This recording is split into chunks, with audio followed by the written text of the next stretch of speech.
और वही दिल्ली के पूर्व मुख्यमंत्री अरविंद केजरीवाल क्या कुछ कह रहे हैं, सुनवाते हैं आपको। जरूरत थी फ्री करने की, पैसे खा जाता सारे। अगर मैं बेईमान होता क्या आपके बच्चों के लिए स्कूल बनवाता? सारे पैसे खा जाता। अगर मैं बेईमान होता आपका इलाज मुफ्त करता, पैसे खा जाता सारे। इन लोगों की 22 राज्यों में सरकार है, 22 राज्यों में कहीं बिजली फ्री नहीं है। तो चोर कौन है? इनकी 22 राज्यों में सरकार है, कहीं महिलाओं का किराया फ्री नहीं है। तो चोर कौन है?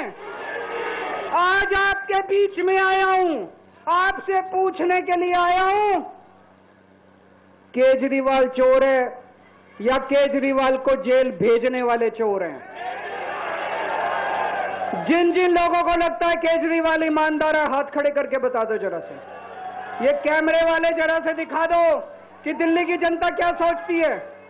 जिन जिन लोगों को लगता है कि मोदी जी ने केजरीवाल के खिलाफ गंदा राजनीतिक षड्यंत्र रचा था, जिन जिन लोगों को लगता है कि मोदी जी ने केजरीवाल के खिलाफ बहुत बुरा षड्यंत्र रचा था, हाथ खड़े कर दो सब लोग।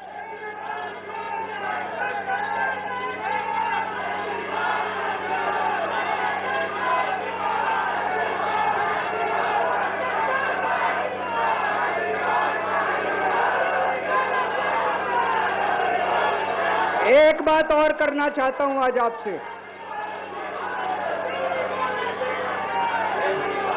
एक बात और करना चाहता हूं, बड़े ध्यान से सुनना। एक बात और बहुत जरूरी बात है, सारे जने बड़े ध्यान से सुनना।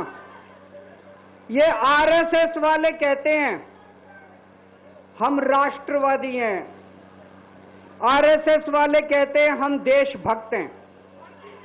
आज मैं पूरे सम्मान के साथ, आरएसएस के प्रमुख हैं श्री मोहन भागवत जी, मैं पूरे सम्मान के साथ मोहन भागवत जी से 5 प्रश्न पूछना चाहता हूं और आपका समर्थन चाहता हूं। अगर मैं कोई गलत प्रश्न पूछूं तो बता देना, और सही प्रश्न पूछूं तो मैं आपसे हाथ खड़ा करवा के पूछूंगा।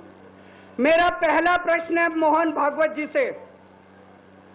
जिस तरह मोदी जी देश भर में लालच देके या ईडी और सीबीआई की धमकी देके, डरा के दूसरी पार्टी के नेताओं को तोड़ रहे हैं, पार्टियां तोड़ रहे हैं, सरकारें गिरा रहे हैं, क्या ये देश के लिए सही है? मैं मोहन भागवत जी से पूछना चाहता हूं, क्या आप नहीं मानते कि ये भारतीय जनतंत्र के लिए हानिकारक है?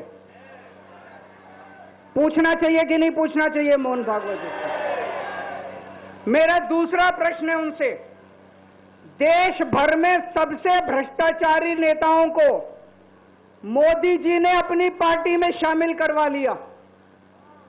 जिन नेताओं को कुछ दिन पहले मोदी जी ने खुद सबसे भ्रष्टाचारी बोला, जिन नेताओं को अमित शाह जी ने खुद भ्रष्टाचारी बोला, कुछ दिन के बाद उनको बीजेपी में शामिल करा लिया। मैं मोहन भागवत जी से पूछना चाहता हूं, क्या इस प्रकार की राजनीति से आप सहमत हो? क्या आपने कभी ऐसी बीजेपी की कल्पना की थी? पूछना चाहिए कि नहीं पूछना चाहिए मोहन भागवत जी से? मेरा तीसरा प्रश्न है मोहन भागवत जी से, बीजेपी आरएसएस की कोख से पैदा हुई है कि नहीं है? कहा जाता है ये देखना आरएसएस की जिम्मेदारी है कि बीजेपी पथभ्रष्ट ना हो। मैं मोहन भागवत जी से पूछना चाहता हूं, क्या आप आज की बीजेपी के इन कदमों से सहमत हैं? क्या आपने कभी मोदी जी से ये सब ना करने के लिए बोला? मोहन भागवत जी बताएं कि क्या आपने मोदी जी को ये सब गलत हरकतें करने से रोका कभी?